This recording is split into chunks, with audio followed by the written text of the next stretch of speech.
Hello, welcome to Maximize Your Time and Elevate Your Life, the weekly podcast that gives busy professionals practical tips to work smarter, not harder. I'm your host, Blinn Bates, and each week we're going to explore simple strategies to help you take control of your calendar and create more margin in your life. Because although time is finite, how you use it matters. Welcome back. I want to talk to you today about delegation. If you're feeling constantly overwhelmed, you're buried in the details of things, if you feel like you're the only one that can get things done, I think delegation is going to be your solution that you haven't embraced yet. Now, this isn't about giving up control.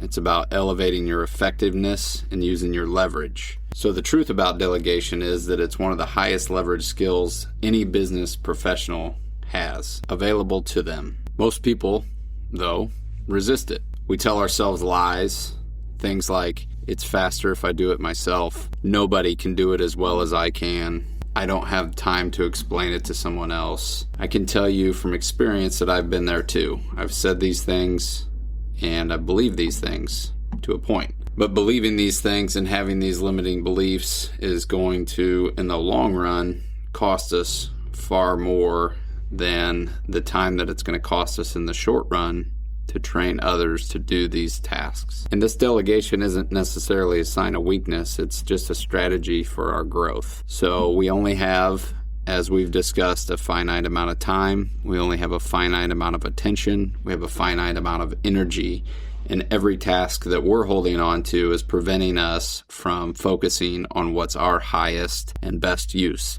Strategic thinking, maybe, serving clients at a higher level, having the time to spend on the file that I need to, growing the business, growing the career, growing the side hustle, whatever that might be. When you're doing tasks and activities that could be delegated that somebody else could do, you're holding yourself back. So the rule of thumb that I've heard over and over again is if somebody else can do it at 80% as well as you can do it, then you should be delegating it.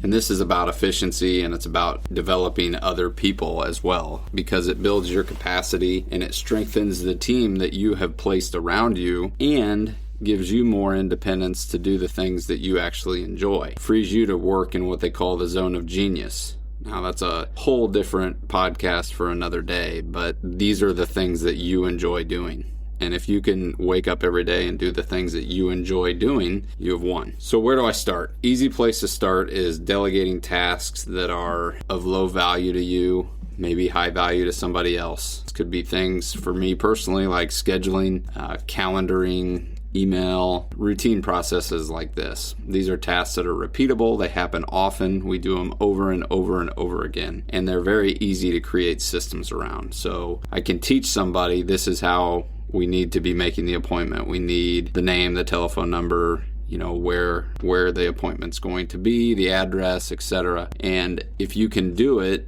you can teach it. You document it once, and then you can delegate it forever, really. One of the tools that I've used and I've come across is a program called Loom. And so that records your screen as you're doing the task. You can talk just like I'm talking right now.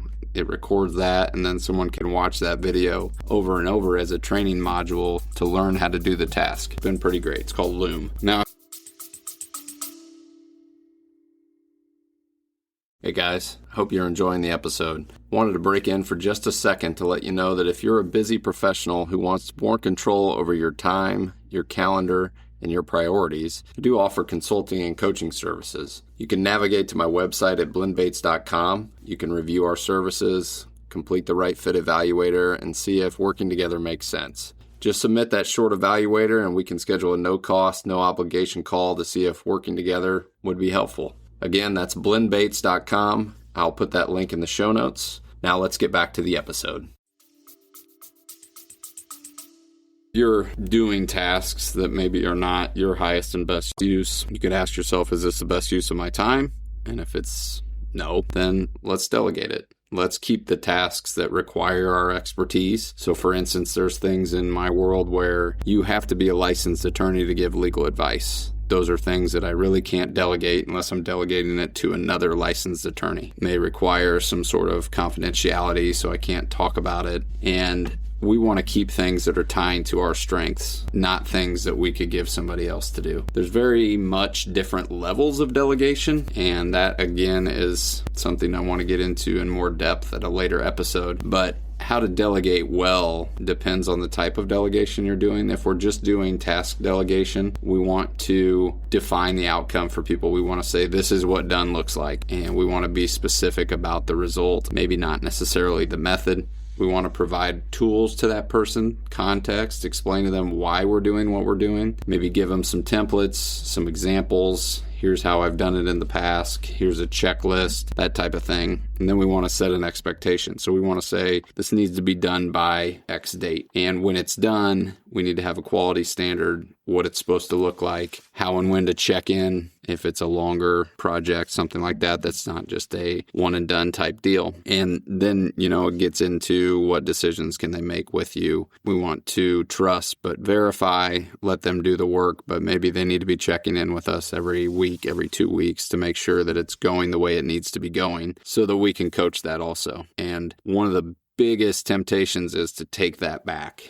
If it's not going exactly the way we want it, we could take it back, and that has ruined the whole purpose of trying to delegate it. So correction is good, coaching is good, and that's good not only for the person that's learning, but for the person that's teaching. And this is a muscle. The more we use it, the stronger it's going to get, the better we are going to get at it, and the more we can delegate. So I challenge you today to choose one task that you've been hanging on to that somebody else could do, even if it's at 80% of the level that you could do it, and delegate it this week. Give clear direction, set the expectation, let it go, and follow up. Your job is not going to be to do everything. Your job is going to be to ensure that everything is getting done. So delegate with intention, use your leverage. That's how you're going to maximize your time and elevate your life. Thanks for listening to Maximize Your Time, Elevate Your Life.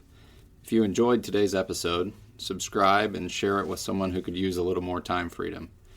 If you're ready to maximize your time, please navigate to our consulting page on my website, which is blendbates.com, and submit the right fit evaluator to see if I can help you elevate your life. Remember, time is limited, but your potential isn't. I'll see you next week.